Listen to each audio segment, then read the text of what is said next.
1,300 miles northwest of Oahu is Midway Island National Wildlife Refuge. Getting there from Honolulu by air takes about 2.5 hours. You can see on this map of the Hawaiian island chain Midway's proximity to the main Hawaiian islands.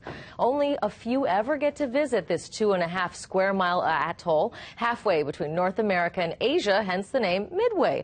But tonight we take you there to meet some of the very few people who make that trip. KITV4's Paul Chad has our report. A message in a bottle. It was from a captain who said, "The bottle has traveled the winds and currents of the Pacific Ocean to you." Hilo native Brian Yanitz found the bottle in June. He and his colleagues hired by the federal government came to survey and remove debris like fish nets.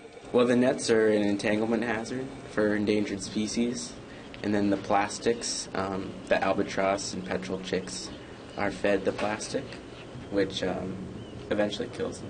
Protecting the refuge, biological monitoring, and removing invasive plants draw college interns to Midway every summer.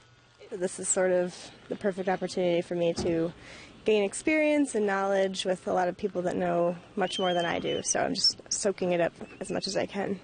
The 24 rooms here are decorated with art, created from debris like cigarette lighters. I'm afraid that this might be one of the world's greatest repositories of Zippo lighters that are all over the beaches.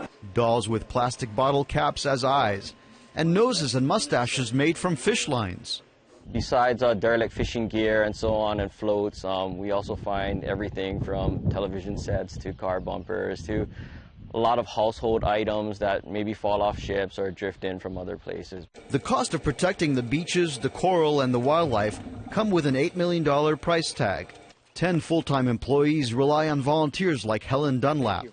I do an Oceanic Society trip, which I really like because it gives me a combination of being able to physically do things and also to learn. And it costs about $5,500 to $6,000. Most of that's the airfare. Helen's father was stationed here during the Battle of Midway, and she's been volunteering here every 2 years for the last decade. So when you're out here, is your dad with you when you're here? Oh, that's an interesting question. Probably. Certainly today. Caretakers of Midway see it as a symbol of unity and peace. We think wildlife here is a symbol of hope and a future, and we're committed to it. A commitment shared by not only federal employees, but those from around the world and here on the islands, like Brian from Hilo, and the message of peace he found in a bottle from a faraway place. With Nate Sirota behind the camera, Paul Chad, KITV4 News. What an amazing look at those islands. So sad to see all that trash, but great to see all those people getting there and helping them. You notice all the feathers on the ground. So many birds out there. Beautiful. Well, to find out more about the Wildlife Refuge, we put a link on our homepage, KITV.com.